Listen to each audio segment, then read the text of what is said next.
Hello, টেলিফোনের ওপারে কে আছেন? হয়তো আপনাকে আমি দেখতে পাচ্ছি না, আপনিও আমাকে খুব কাছ থেকে দেখতে পারছেন না।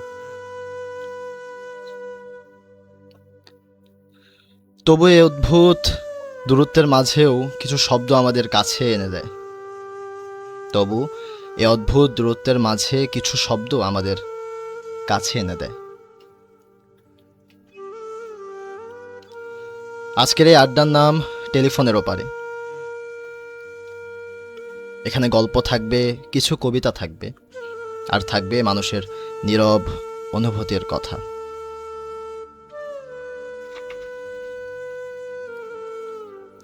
আপনি যদি কোথাও বসে শুনে থাকেন, রাতের ঘরে, বারান্দায়, অথবা এক কাপ চায়ের পাশে, তাহলে আজকের এই সময়টা শুধু অনুভব করার জন্য রেখে দিন। অবশ্যই অবশ্যই আজকের এই সময়টা অনুভব করার জন্য রেখে দিন। আজকে লাইলাতুল কদর, খুবই গুরুত্বপূর্ণ একটি রাত। চলছে রমজান মাস, শেষ দশক শুরু হয়ে গেছে। আজকের এই শবে কদরের প্রথম রাতে আমি আপনাদের সঙ্গে যুক্ত হয়েছি, ওমর হামজা। শুনছেন টেলিফোনের ওপার থেকে।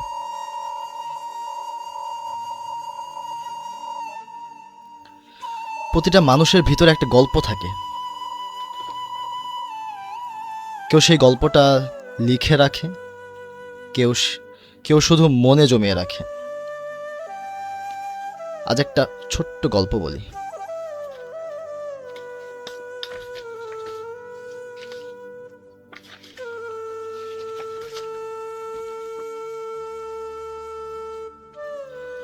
একটা বৃষ্টি ছিল।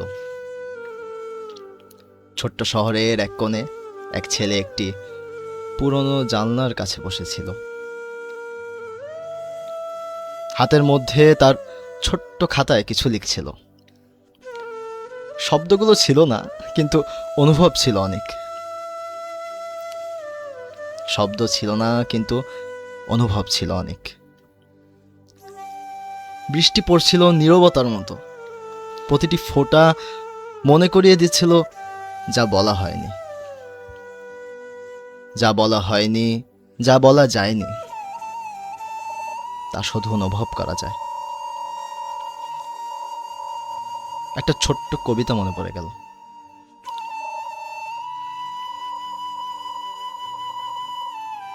ফোঁটার মতো শব্দ ভাঙে ভেতরে চুপটাকে। ফোঁটার মতো শব্দ ভাঙে ভেতরের চুপটাকে। নীলিমার আড়ালে খুঁজে পাই কিছু অনুভূতির রেখা। আপনি কখনো অনুভব করেছেন? আপনি কি কখনো অনুভব করেছেন?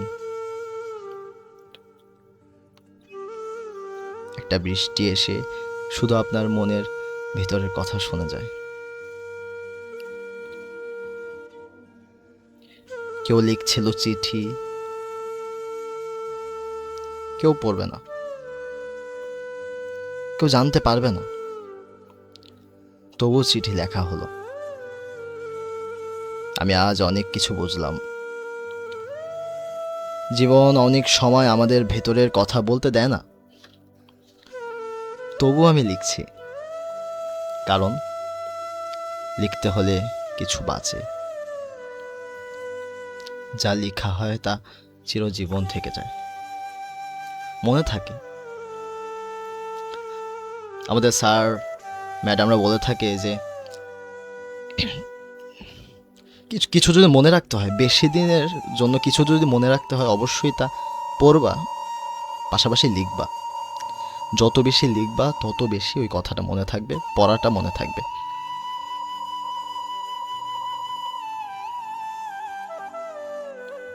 চিঠিটা ছোট, শব্দগুলো খুব সাধারণ। চিঠির শব্দগুলো খুবই সাধারণ, কিন্তু যে অনুভূতিটা ভেতরে জমেছে সেটা অনেক বড়। তার বড়ত্ব অনেক বড়, সবকিছু ঊর্ধ্বে তারও বড়ত্ব। এই গল্প আমাদের শিখায় কিছু কথা কেবল বলা যায় না, শুধু অনুভব করা যায়।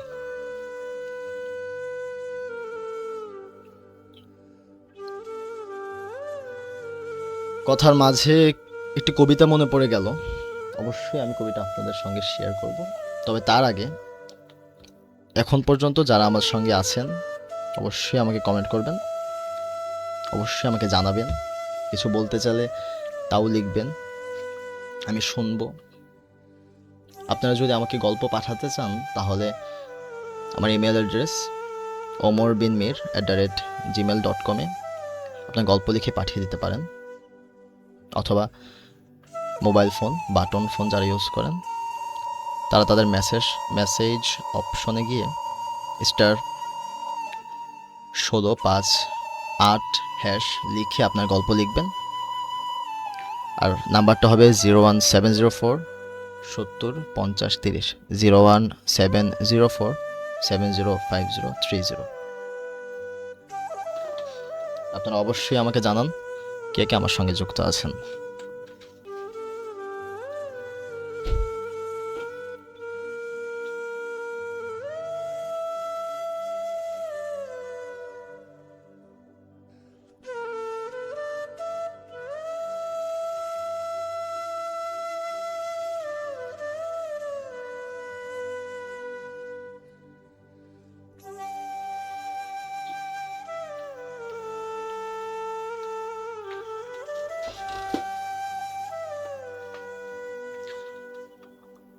মানুষ মানুষ খুবই অদ্ভুত, জানেন।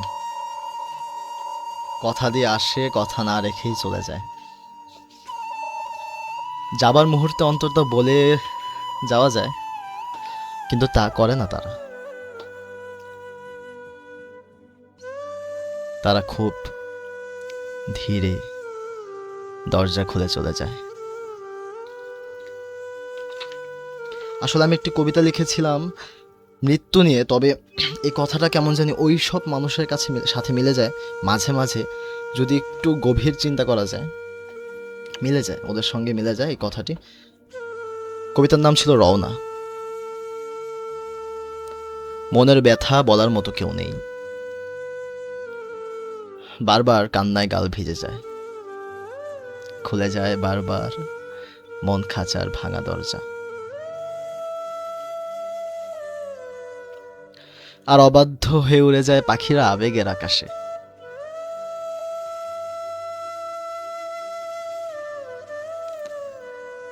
তাই কি অদ্ভুত, তাই না? এই পৃথিবীতে আসা যাওয়ার স্টেশন, হঠাৎ করে অচেনা গন্তব্যের ট্রেন হাজির হয়ে যায়, আর তখন 1 মিনিটও সময় দেয় না ওই রেলগাড়ির চালক। কেমন জানি মালপত্র নিয়ে প্রস্তুত হওয়া মুহূর্তেই সব ছেড়ে রওনা হয়ে যেতে হয় বেদনার হাত ধরে।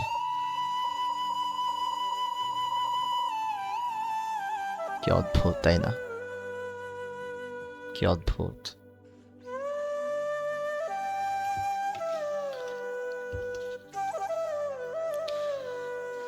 আসলে সবার সঙ্গেই জীবনে চলার পথে অনেক অনেক ঘটনা ঘটে থাকে। অবশ্যই সবাই আমাকে মেসেজ করবেন। আপনাদের সঙ্গে কথা বলতে বলতে ছোট ছোট ঘটনা মনে পড়ে যায়। স্মৃতি নিয়ে কিছু কথা বলি, শোনেন। আপনি কি কখনো খেয়াল করেছেন জীবনের সবচেয়ে সুন্দর মুহূর্তগুলো আমরা বুঝতে পারি অনেক পরে, যখন সেগুলো স্মৃতি হয়ে যায়। এরপর তুমি স্মৃতি নিয়ে কিছু কথা বলো, মানুষকে তোমার স্মৃতি শোনাও, তবে সেই স্মৃতিগুলো শোনালে কষ্ট হয়। আসলে অতীত তো অতীতই হয়ে যায় না, তা কি আর ফিরে আসে? কিছু মানুষ আসে, কিছু মানুষ চলে যায়, কিন্তু কিছু মানুষের রেখে যাওয়া অনুভূতি সময়ের ভিতরেও থেকে যায়। কিছু মানুষের রেখে যাওয়া স্মৃতিগুলো আজীবন মনে পড়ে, মনে পড়ে তার প্রতিটা আচার আচরণ, বাচন ভঙ্গি, সব কিছু।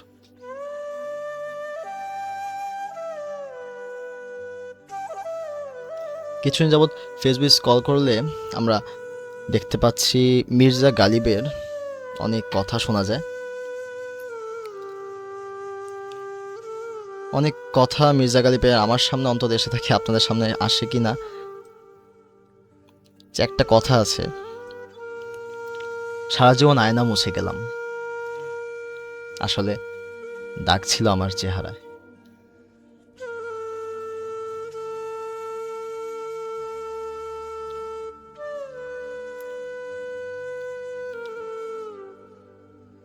মানুষ ভালো, মানুষ অনেক ভালো, তবে খারাপ হতে আর কতক্ষণ সময় লাগে। হুট করে চেঞ্জ হয়ে যায় সবাই, সবাই হুট করে চেঞ্জ হয়ে যায়।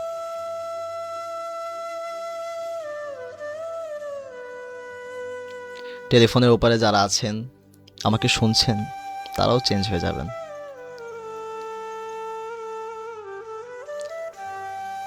আজ আমাকে শুনছেন, কাল শুনবেন না, পরদিন শুনতেও পারেন।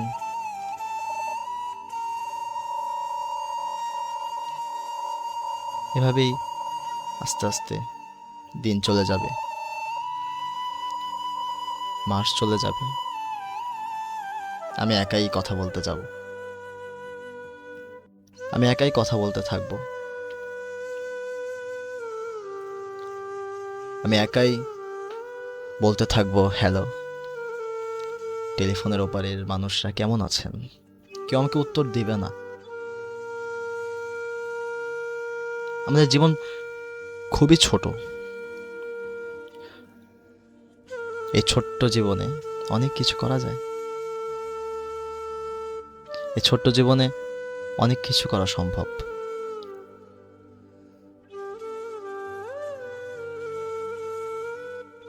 কারো মন জয় করা, কোনো বড় কিছু হওয়া, এই ছোট্ট জীবনে সম্ভব। কিন্তু জীবন কিন্তু একটাই, এক জীবন বারবার কোনোদিনও ফিরে আসবে না। খুব ছোট্ট এই জীবনে চলাচলের পথে অনেক ভুল হয়ে থাকে, অনেক মান অভিমান হয়ে থাকে, কথা কাটাকাটি হয়ে থাকে, অনেক গীবত হয়ে থাকে, বড়দের সঙ্গে বেয়াদবি হয়ে থাকে, অনেক কথা মনে থাকে, অনেক কথা ভুলে যাওয়ার পথে থাকে। যেসব কথা ভুলে যাই, সেসব কথা আমরা মনে রাখার চেষ্টা করি না। অনেকের নাম ভুলে যাই, অনেকের ঠিকানা, অনেককে জীবন থেকেই মুছে ফেলি।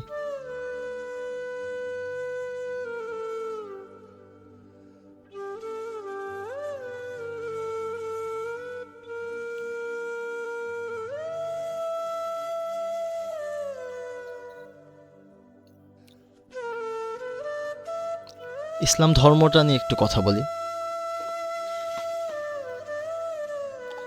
আসলে ইসলাম ধর্ম শান্তিপ্রিয় একটি ধর্ম। এই ধর্মে খুব চমৎকার চমৎকার বিধান আল্লাহ দিয়েছেন। রাসূলুল্লাহ সাল্লাল্লাহু আলাইহি ওয়াসাল্লামের হাদিসের মধ্যে অসম্ভব সুন্দর কথা আছে, যেগুলো আল্লাহ আমাদের জন্য সুন্নত হিসেবে দিয়েছে।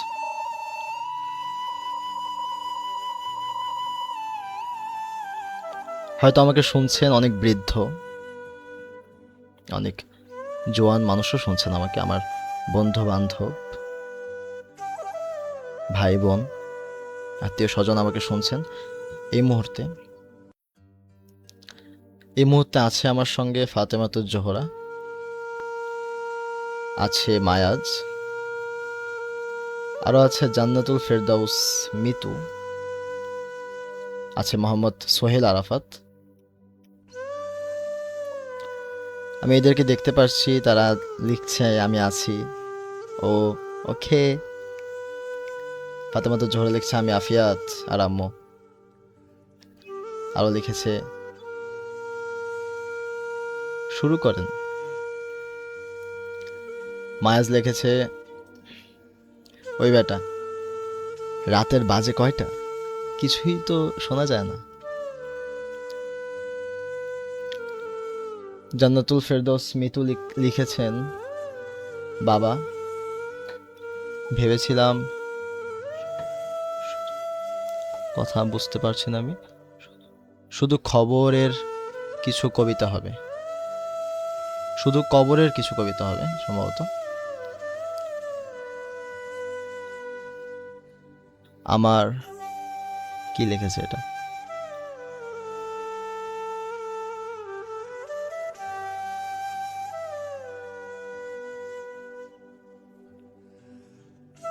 আচ্ছা আচ্ছা আচ্ছা, আমি বুঝতে পেরেছি।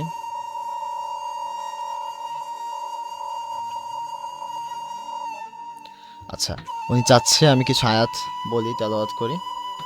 সম্ভবত এটাই লিখেছে, আমি যতটুকু বুঝতে পেরেছি অল্প কথা শুনে, এবং তার অর্থ সমূহ বলতে বলছে। আচ্ছা, যাই হোক।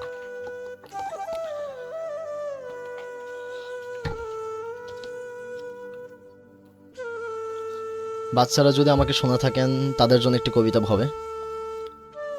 কবিতার নাম ঘুমের মায়ায়। অর্ধরাতের তন্দ্রা আমায় কষ্ট দিয়াছে বেশ, চঞ্চল হাওয়ার আবহাওয়া মোরে ঘুরে আছে ভিন দেশ। স্বপ্ন যখন দেখতাম আমি আধার রাতে জেগে,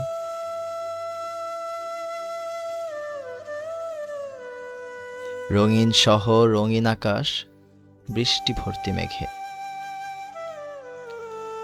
বৃষ্টি যখন পড়তো মাথায় আনন্দেরও ছলে, বাঁশির সুরে নাচতাম আমি শীতল ঠান্ডা জলে। স্বপ্ন যখন গভীর হলো মা জননী এসে বলল বাচ্চা উঠবি না আজ, আছিস ঘুমের দেশে। কতকাল আর ঘুমাবি এমন, থাকবি ঘুমের মায়ায়। সময় হলো ঘুমের ঊর্ধ্বে, আলসেরা সব ঘুমায়। স্বপ্ন আমার আকাশ ছোঁয়া, বাজ পাখির ডানা। রূপকথা মোর সত্যি হবে, ঘুমকে করলে মানা। মার কথা রাখতে হবে, হতেই হবে বড়। আবেগ ছেড়ে বিবেক দিয়ে বুদ্ধিতে কাজ করো। বাচ্চারা, তোমাদের জন্য এই কবিতাটা লিখেছিলাম আমি 17/2/2025 সালে। আজ প্রায় 1 বছর হয়ে গেছে মোটামুটি। আমার একটি বই তোমার জন্য কবি, এই বইটির ছায়া প্রকাশনী স্টল 395-96 বইমেলার। বইটি প্রকাশ পেয়েছে। কবিতাপূর্ণ বই একটি, এতে প্রায় 64টি কবিতা আমি লিখেছি।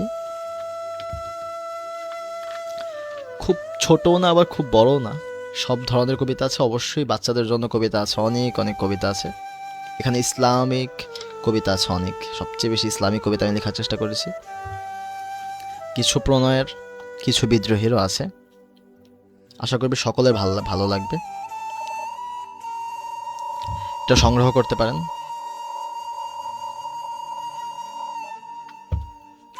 এটা সংগ্রহ করতে পারেন ছায়া প্রকাশনী থেকে, তোমার জন্য কবি বইটি।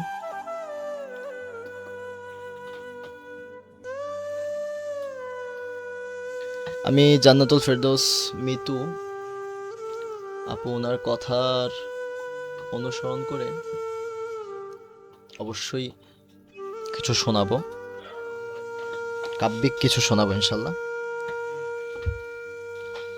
তার আগে আপনারা এখন পর্যন্ত কি আমার সঙ্গে আছেন আমাকে একটু জানাবেন প্লিজ।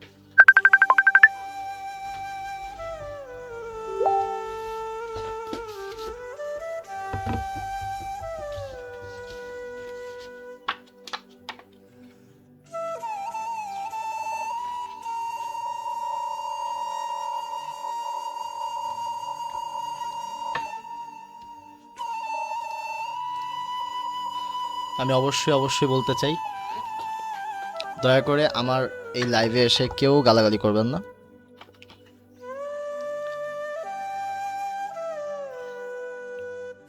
বিসমিল্লাহির রহমানির রহিম। আশ্রয় চাহি আল্লাহর, যেন শয়তান দূরে রয়।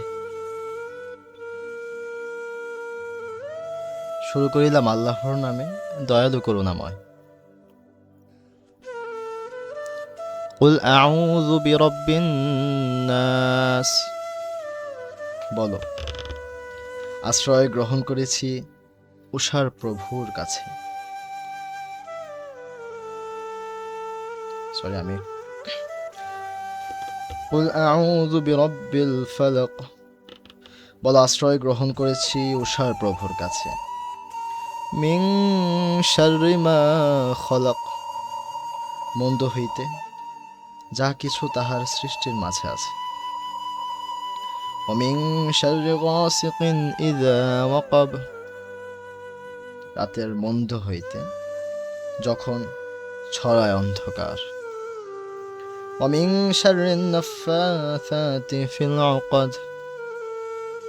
নারীর মন্দ হইতে যে দেয় গ্রন্থিতে ফুৎকার। ওয়ামিন শাররি হাসিদিন ইযা হাসাদ। আর হিংসা যখন করে হিংসুক, মন্দ হইতে তার।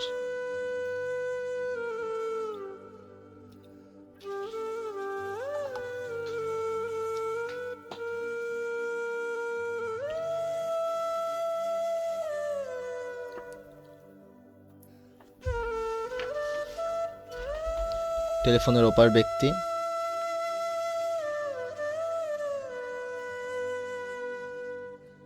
ঝিমন ধরেছে সবার। রাত গভীর হচ্ছে। আচ্ছা, লাইলাতুল কদরের নামাজ কে কে পড়েছেন? কে কে চেয়েছেন আল্লাহর কাছে নিজের আগামী জীবনের সৌন্দর্য ব্যাপারে?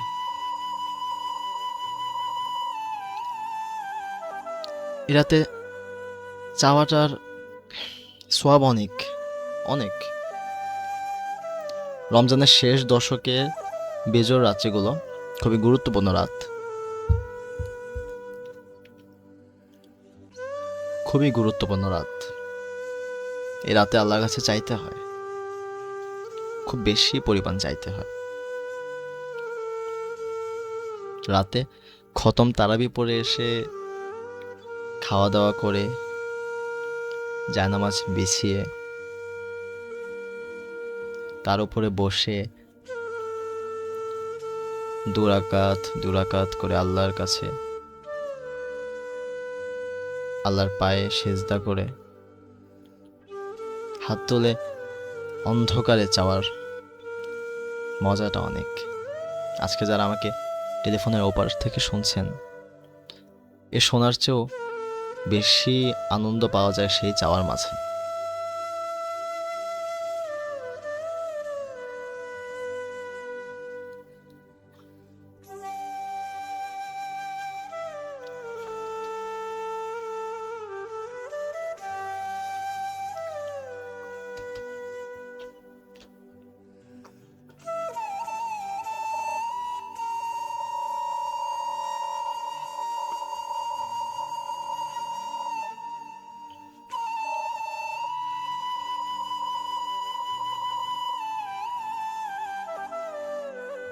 আজকে অনুষ্ঠান ইনশাল্লাহ শেষ হয়ে যাবে 1:30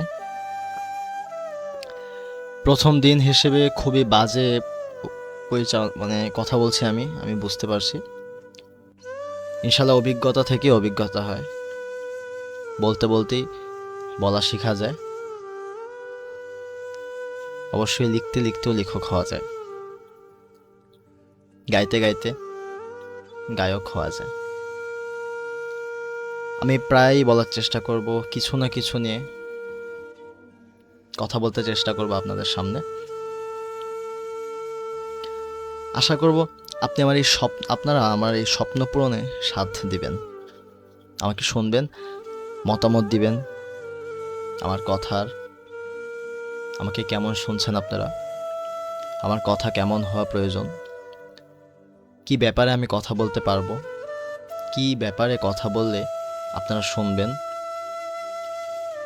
কেমন কথা আপনাদের ভালো লাগে, কেমন বার্তা পাঠালে আপনারা পড়বেন, আমাকে অবশ্যই আপনারা জানাবেন।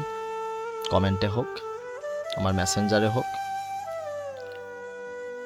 আমার ইমেইলে হোক, আপনারা জানাবেন। আর অবশ্যই আপনাদের গল্প যদি আমার পাশে থাকে, আপনারা যদি আমাকে গল্প পাঠান, সেই গল্প পড়ে পড়ে আমাদের এই লাইভ ভিডিও অনেক লম্বা হবে এবং সুন্দর হবে। গল্প ছাড়া কথা ফুরিয়ে যায়, কথা শেষ পর্যন্ত বলা যায় না। আপনারা অবশ্যই গল্প পাঠাবেন। কেউ যদি ফোনে যুক্ত হতে চান, অবশ্যই তাও আমাকে জানাবেন, আমি ব্যবস্থা করে নেব।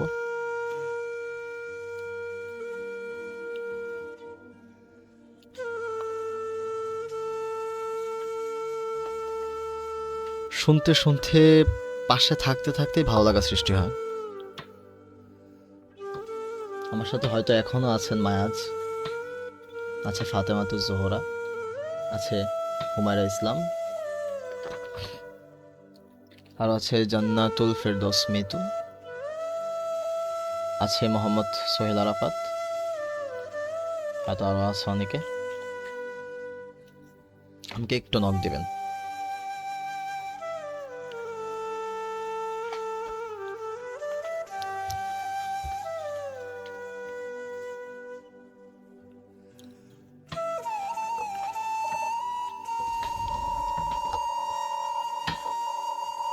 আজকে একটা ভূতের ঘটনা শুনে, কি বলেন?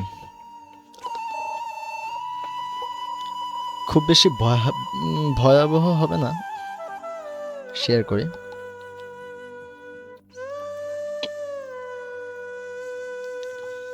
তার আগে আব্দুল্লাহ মাসরুর, মায়াজ, ফাতেমাতুজ জোহরা, আমাকে কেমন শোনা যাচ্ছে অবশ্যই জানাবেন। কিছু বলতে চাইলেও তাও জানাবেন। আমি খুব খারাপ কথা বলছি, খারাপভাবে কথা বলছি, একটু কাইন্ডলি জানাবেন আমাকে।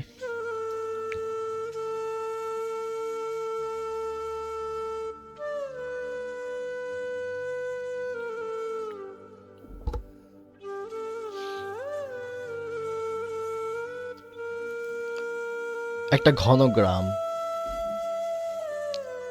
চারপাশে পাখির কোলাহল। রাত হলে জোনাকি পোকার ডাক।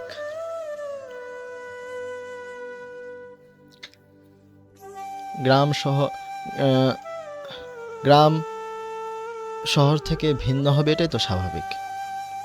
শহরে রাত 2টার সময় খুব ঝাঁকঝমক থাকে, গ্রামে তা নয়। গ্রামে 7টা, 7:30, 8টা বাজলেই সব চুপচাপ হয়ে যায়, নীরব হয়ে যায় আশপাশ।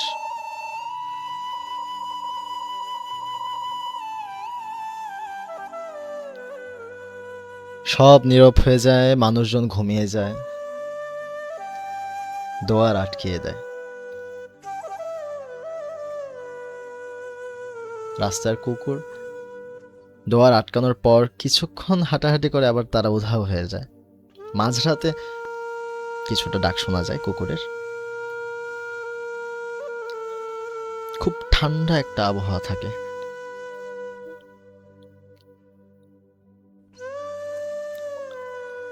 এই ঠান্ডা আবহাওয়ার মাঝেই একটা ছোট্ট বাচ্চার মৃত্যু হয়। বাচ্চার সবে মাত্র বয়স 4 মাস। 4 মাসের মাথায় তার মৃত্যুতে তার মা বাবা, আত্মীয় স্বজন, পাড়া প্রতিবেশী খুব দুঃখ পায়। দুঃখ অনুভব হওয়াটাই তো স্বাভাবিক। একটা বাচ্চা হয়েছে, কিছুদিন যাবৎ হঠাৎ মারা যায়, এটা খুবই কষ্টদায়ক। মা বাবা তো সহ্যই করতে পারে না। ওই বাচ্চার মৃত্যুতে তার মা বাবা খুবই ভেঙে পড়ে।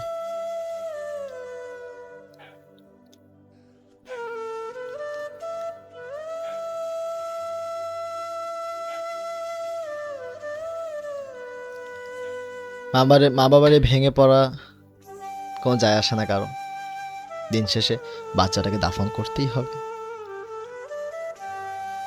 বাচ্চাটাকে দাফন করে দিতে হবে। রাতের আধার, মুষলধারে বৃষ্টি, মা তার ছোট্ট বাচ্চাটাকে কোলে নিয়ে রাস্তার পাড়ে দাঁড়িয়ে আছে।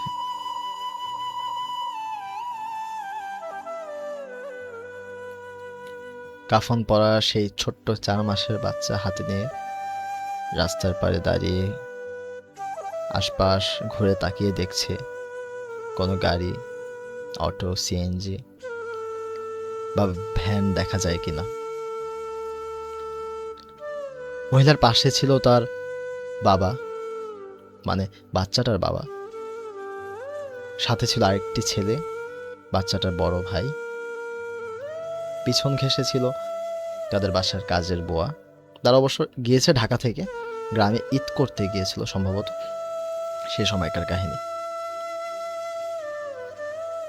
তো ওই হিসেবে বাচ্চা মারা যাওয়ার কারণে গ্রামেই তার দাফন হয়, ওই দাদা দাদির কবরের পাশে আর কি।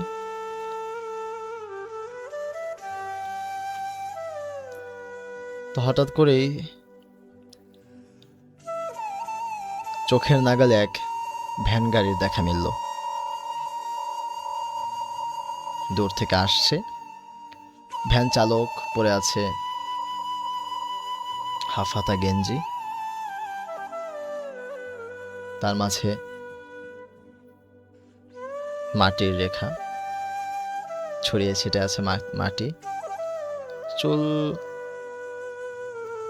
বড় বললেই হয়। পুরনো এক লুঙ্গি। ভ্যান গাড়িটাও ভেঙে গেছে। এমন একটা ভ্যান গাড়ি নিয়ে দূর থেকে আসছে। ভ্যান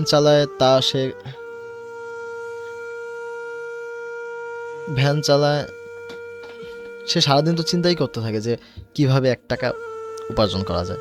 তো সেই হিসেবে ভ্যান চালকটা ওদের সামনে দাঁড়িয়েছে যে, আপা হয়েছে কি, আপা কি হয়েছে, এত রাতে কোলে বাচ্চা লয়ে খাড়ায় আছেন রাস্তার মধ্যে, কোনো কিছু হয়েছে নি, কই যাইবেন? মা কেঁদে দেয়। পাশ থেকে বাবা বলছে, ভাই বাচ্চাটা মারা গেছে, আইছিলাম গ্রামে ঈদ করতে, হঠাৎ করে যে বাচ্চা মারা যাইব এটা ভাবিনি। কি আর করবো, বাচ্চার প্রথম ঈদ, ভাবছিলাম সুন্দর কাটাবো, কিন্তু দেখেন আল্লাহর কি কুদরত। আসলে আল্লাহ কখন কি চায় কেউ কি কইতে পারে? বাচ্চারা লয়ে গেল, এ বাচ্চা মরা, দাফন করতে যাবো কবরস্থানে, একটু সামনে হচ্ছে তার দাদার বাড়ি।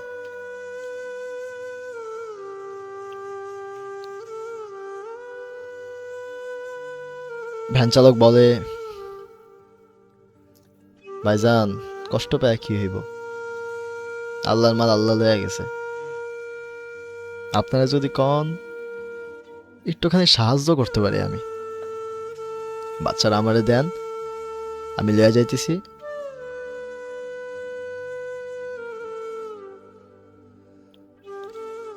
যাইতেছি, দাফন করে আমো, আর আপনারা অন্য একটা অটো ধরে আমার পিছে পিছে আসেন। যা কথা তাই, বাবা তার বাচ্চাকে সে ভ্যান গাড়ি চালকের কাঁধে দিয়ে দেয়। সে তার ভ্যানে বাচ্চাটাকে উঠিয়ে চলা শুরু করে এক অন্ধকারের মাঝে।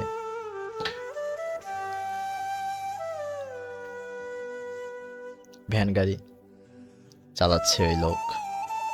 হঠাৎ ভ্যান ভারী হয়ে যায়। ভ্যান ভারী হতেই সে খুব আতঙ্কে বোঝে, কি ভ্যান ভারী হলো কেন? পিছনে তো এক 4 মাসের বাচ্চা, তার কি আর ওজন আছে? সে ওজন তো আমি নিতে পারি, কিন্তু এত ভারী হওয়ার তো কারণ নয়। পিছে ঘুরে দেখে এক 6-7 বছরের বাচ্চা বসে আছে ভ্যানের উপরে। ভ্যান চালক তো আস্তাগফিরুল্লাহ আস্তাগফিরুল্লাহ আস্তাগফিরুল্লাহ আস্তাগফিরুল্লাহ কুল আউযু বিরাব্বিন নাস দোয়া দোয়া দোয়া পড়া শুরু করে, তারা দেওয়ার চেষ্টা করে, বাচ্চারা যায় না। বাচ্চারা না যাওয়াতে ভ্যান চালক সামনে তাকিয়ে চলা শুরু করে। সামনে একটা উঁচা ব্রিজটা ইউ টাইপের ব্রিজ, উপরে উঁচা ইউ শেপের ব্রিজ। তো সেটার উপরে উঠতে স্বাভাবিকভাবে একটু দাঁড়িয়ে চালাতে হয়, তাহলে ভ্যানের স্পিডটা বাড়ে। আশা করি বুঝতে পেরেছেন। রিক্সা অনেক সময় চালাতে কষ্ট হলে রিক্সা চালক দাঁড়িয়ে রিক্সা চালায়, তো সেরকম করে ভ্যান চালকটা দাঁড়িয়ে রিক্সা চালাচ্ছে, যে উঁচা জায়গা থেকে পার করতে হবে, কষ্টটা কম হয় এবং স্পিডটা বাড়ে। সেই জন্য তিনি দাঁড়িয়ে যায়। হঠাৎ করে আবার ভ্যান ভারী হয়ে যায়। পেছন ঘুরে দেখে তার যে বসার সিট, সেখানে বসে আছে মেয়েটি, 7 বছরের মেয়েটি সেখানে বসে আছে। একটা হুট করে নেমে যায় হুট করে ভ্যান থেকে। মেয়েটা হাসছে। ভ্যান চালক বলে, এই তুই কে, নাম কি তোর, কোত্থেকে এসছিস? মেয়েটা কথা বলে না। মেয়েটা ব্রিজের এক কোণা থেকে অপর কোণায় হেঁটে যায়। অন্যদিকে মেয়ের মা বাবা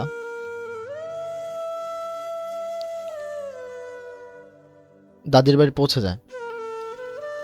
সেখানে গিয়ে দেখে তারা এখনো পৌঁছেনি। যেখানে দাফন হয়ে যাওয়ার কথা সেখানে এখন পর্যন্ত তারা পৌঁছেনি। বাচ্চাটাকে কাফন পরিয়ে শেষ। ভ্যান গাড়ি যদিও পা দিয়ে আসে, তাও এত কি দেরি লাগে নাকি?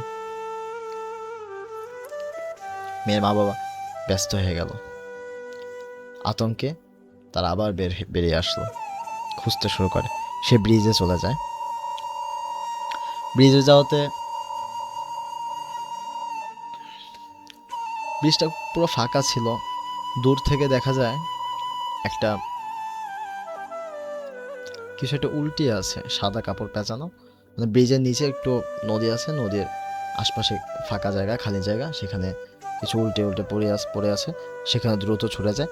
যাওয়ার পরে দেখে ভ্যান উল্টে আছে, তার নিচে ওই চালকটা এবং বাচ্চাকে পাওয়া যাচ্ছে না।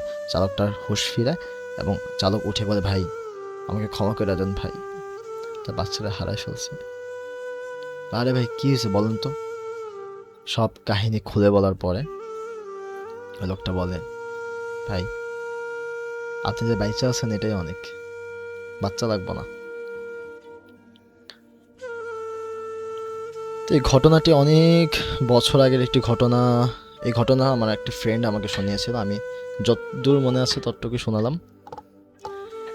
তো অন্যদিকে আমার কিছু ফ্রেন্ড লিখছে, মায়াজ লিখেছে, না ঠিক আছে চালিয়ে যাও। আব্দুল্লাহ মাসুদ লিখেছে, কি শুরু করছে আবারও, দেখছো কি এক অবস্থা। মায়াজ লিখছে, দেখছো কি একটা অবস্থা। মায়াজ আবার লিখছে, ভাই আপনি আপনার এই বছরের ক্লাসমেটদের সম্পর্কে কিছু বললে ভালো হয়। আচ্ছা, আসলে আমি আমার কথা আগে বলি। আমি খুবই বাজে একজন ছাত্র। আমার মনের কথা আসলে কতজন জানে আমি জানি না। আমি আশা করি আমার ফ্রেন্ডরা সবাই শুনছে। আসলে খুবই ভদ্র মানুষ হওয়ার চেষ্টা করি সব সময়। আশা করি আমার ফ্রেন্ডরা আমাকে চিনে এবং খুব ভালো করে বুঝে যে আমি কেমন। আমি সবার সঙ্গে মিলে রাখার চেষ্টা করি, খুবই কম ঝগড়া করি। গত বছর আমি যেই মাদ্রাসায় পড়ছি, মাদ্রাসার ঠিকানা উত্তরা 10 নম্বর সেক্টর, 62 নম্বর হাউস। মাদ্রাসার নাম মাদ্রাসাত এহসান আল আরাবিয়া। প্রতিষ্ঠাতা পরিচালক মনিরুজ্জামান সাহেব। আমি সেই মাদ্রাসায় গত বছর প্রথম বর্ষে পড়েছি, এবছর ইনশাআল্লাহ দ্বিতীয় বর্ষে পড়ব। সেখানে আমাদের ক্লাসমেট ছিল, আমরা ছিলাম খফরিগে। আমাদের ক্লাসমেট ছিল মিনিমাম, মানে অনেক ছিল, তার থেকে কমতে কমতে আমরা শেষ পর্যায়ে সম্ভবত 30-31 জন ছিলাম। আমাদের পুরা বছর খুব রুক্ষভাবে জিম্মাদার ছিলেন নজির সাহেব, আরও ছিলেন মাওলানা মুফতি মাহমুদুল হাসান সাহেব, ছিলেন আনোয়ারুল হক সাহেব।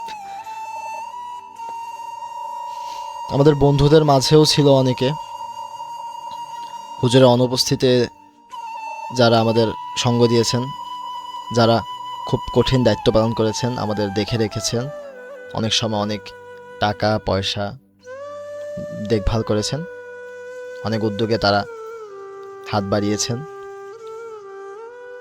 ছিল মায়াজ,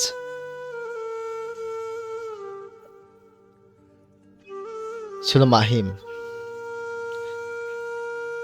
মাহিম ছিল আমাদের গ্রুপের খুব গুরুত্বপূর্ণ একটা মেম্বার। সে পুরো বছর আমাদের টাকা জমা নিয়েছে, আমাদের বই, আমরা মুড়ি পার্টি করতাম প্রত্যেক বৃহস্পতিবারে, মানে বেশিরভাগ বৃহস্পতিবার আমাদের মুড়ি পার্টি করা হতো। তো সে সময় দেখা যেত তার অবদান অনেক ছিল। হুজুরের কাছে যাওয়া আসা এসব কিছু সে একাই করত। বছরের শুরু লগ্নে আমি ছিলাম তাদের সঙ্গে, মানে তার সঙ্গে মাহিমের সঙ্গে আমি ছিলাম, মাঝখানে আমি বিচ্ছেদ হয়ে যাই। আসলে আমার লেখালেখির প্রতি মনটা একটু ছুটে যায়। কিন্তু আমি একটু সত্য কথা বলতে চাই যে আমাদের গ্রুপে শুরুর দিক দিয়ে একজন ছেলে ছিল, নাম হচ্ছে সাইদ। যে সাইদ ছেলেটা লেখালেখি করত, ভালো লেখালেখি করত, কবিতা লিখতো, গল্প লিখতো।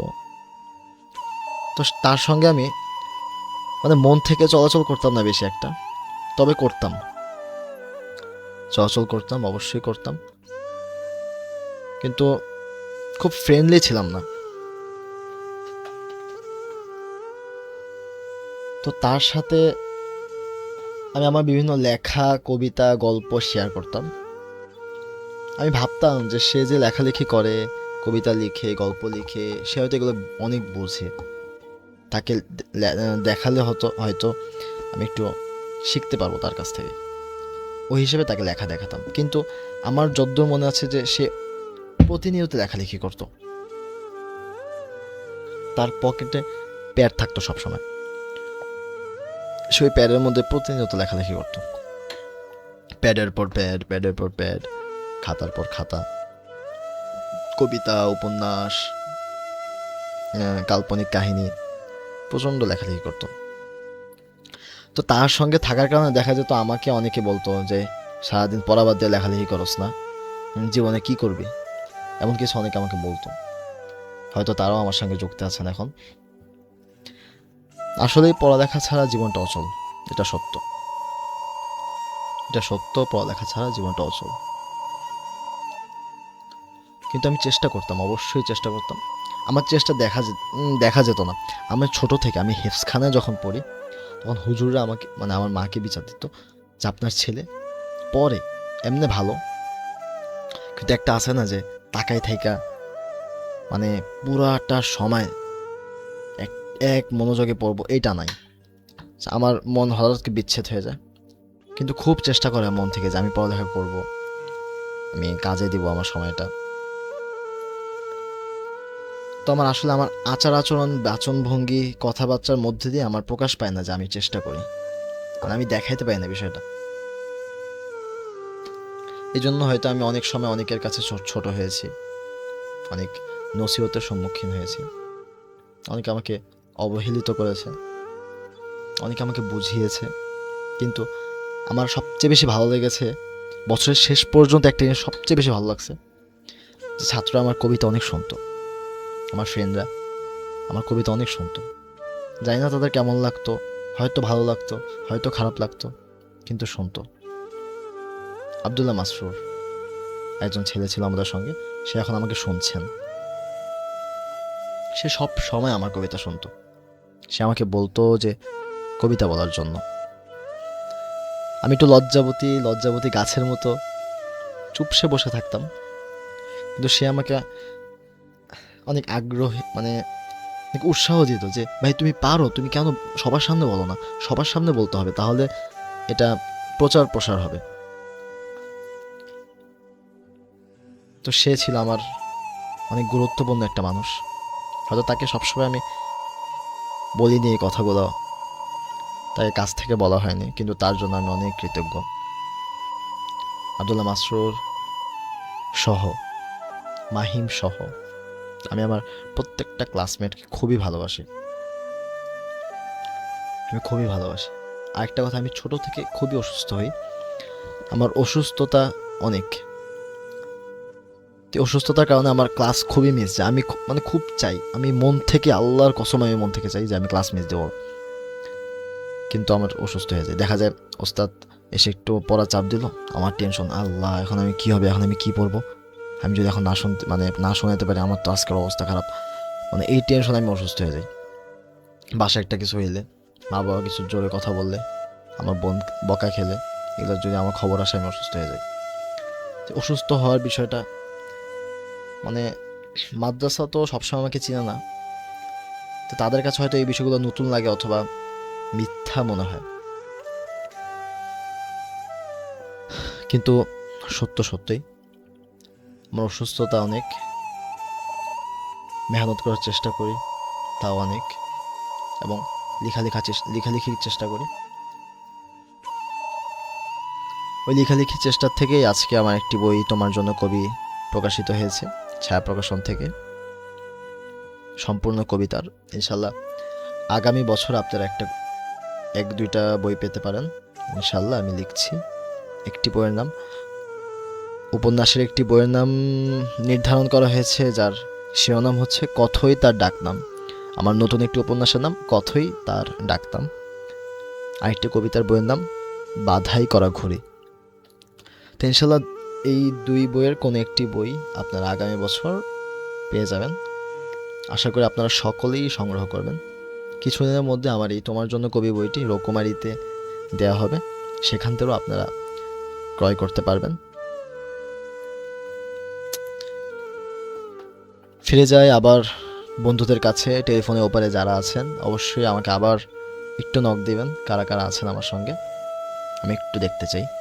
খুব খুব খুব খুব পছন্দ করি আপনাদেরকে, আমার পছন্দ, আমার ভালো লাগে, আমি আনন্দ পাই আপনারা আমার সঙ্গে থাকবেন, আমাকে শুনবেন। আজ থেকে শুরু ইনশাল্লাহ সব সময় চলবে, মাঝে মাঝে আমি আপনাদের সঙ্গে কথা বলবো, একটু আড্ডা মারার চেষ্টা করব। আপনারা কে কোথা থেকে আমাকে শুনছেন কাইন্ডলি একটু জানান আমাকে।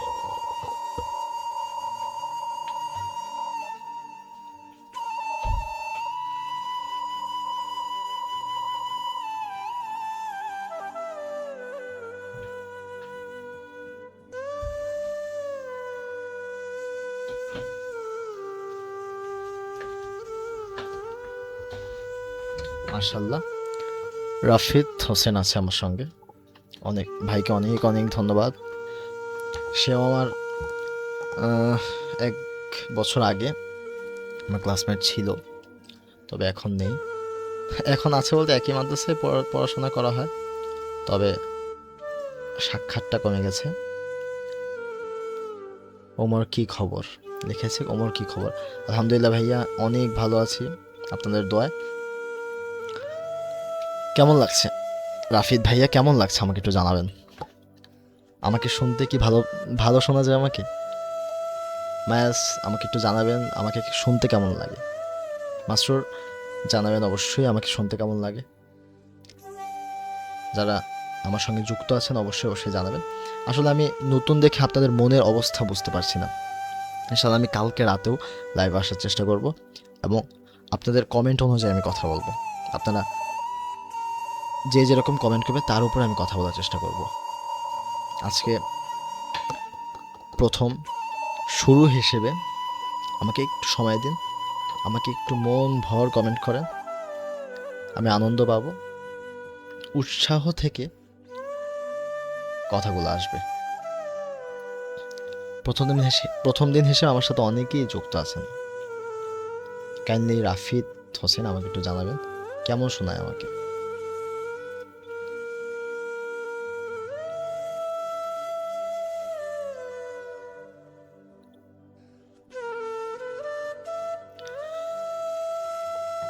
আপনাদের ভালোবাসার প্রার্থী আমি।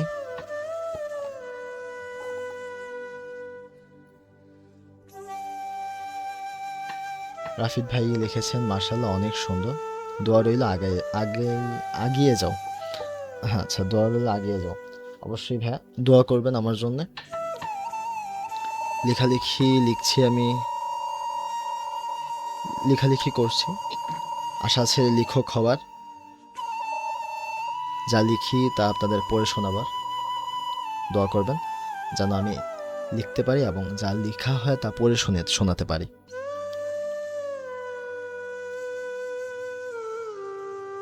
আরও কেউ কি আমার সঙ্গে যুক্ত আছেন জানাবেন আমাকে। আমাদের বিদায় হয়ে যাবে অল্প কিছুক্ষণের মধ্যে, দেখা হবে ইনশাল্লাহ কালকে। তো অবশ্যই আমাকে যারা শুনেছেন, অল্প সময়ের জন্য শুনে থাকলে আমাকে একটু জানাবেন কি নিয়ে কথা বলে আপনারা আনন্দ বোধ করবেন। এর মাঝে আমি কিছু কিছু কবিতা বলি, আপনারা আমাকে কমেন্ট করতে থাকেন। আমি লিখতে চাই, কবিতায় ছুঁয়ে দিতে চাই সন্ধ্যা রাতের পূর্ণিমা চাঁদ। আমি জানান দিতে চাই যে কতটা নিঃশব্দ হতে পারে মানুষ। আমি বার্তা পাঠাতে চাই।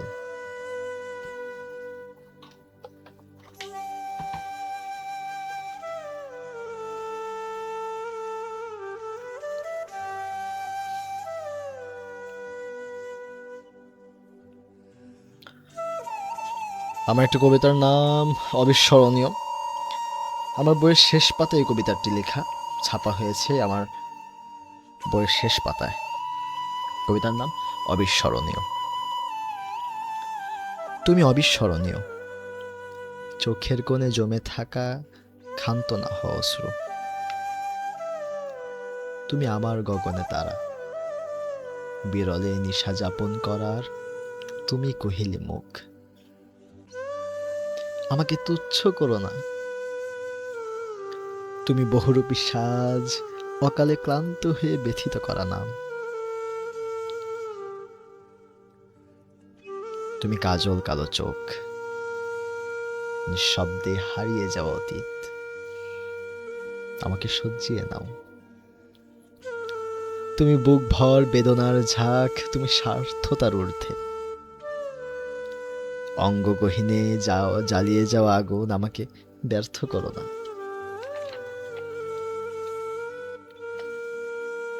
কবর একটি কবিতা আছে। বুক খাঁচা যেন ভাঙিয়া ছিন্ন অন্ধ হইল দিন। বুক খাঁচা যেন ভাঙিয়া ছিন্ন অন্ধ হইল দিন। আপন তারে পাইলে অসীম ক্লান্ত হবে স্বাধীন। আপন তাহার বুকের ভেতর রাখবে খুব সাজে। একখানা দ্বার দেবে না আমায়, পালবে তার ভাছে। আমার আওয়াজ কেউ না পেলেও পাইবে মাটির ঘর। আমলওয়ালারে দাম দেই সেই রুক্ষতার কবর। আজকের জন্য বিদায় নিয়ে নেব আমি। তবে তার আগে ছোট্ট আরেকটি কবিতা শোনাতে চাই।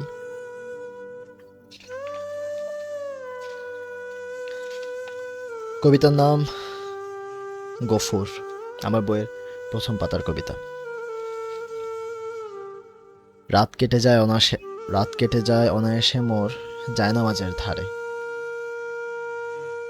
জল ঝরে যায় আবেগে আমার, হৃদয় ক্রীড়ন করে।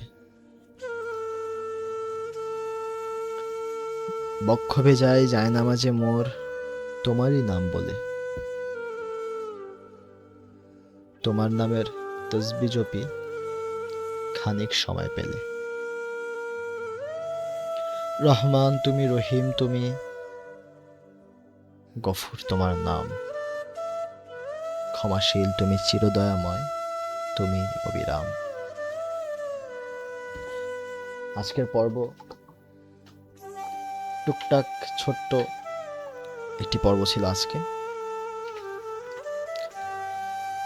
আজ চলে যেতে হবে, রাত অনেক হয়েছে, প্রায় 1:47-48 বাজছে।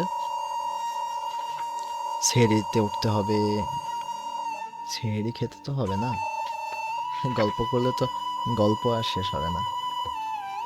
আছে না কথার নাম লতা, লতার মতো কথা অনেক বড় করা যায়।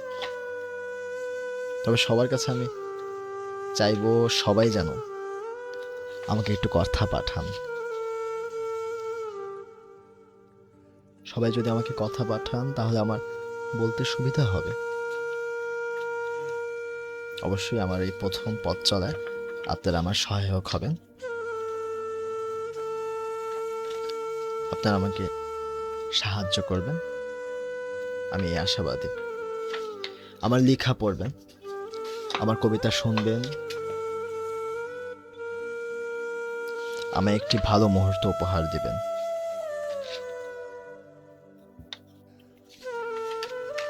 সবার জন্য দোয়া রইল, এত রাত পর্যন্ত আমাকে শোনার জন্য।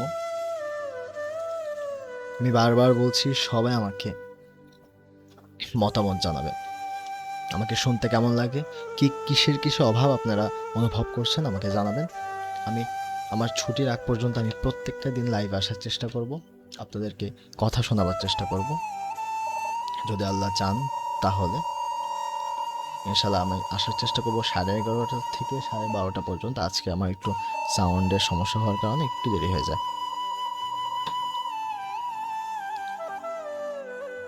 এই শেষ পর্যন্ত যারা টেলিফোনে ওপারে ছিলেন, আজকের আড্ডা এই পর্যন্তই।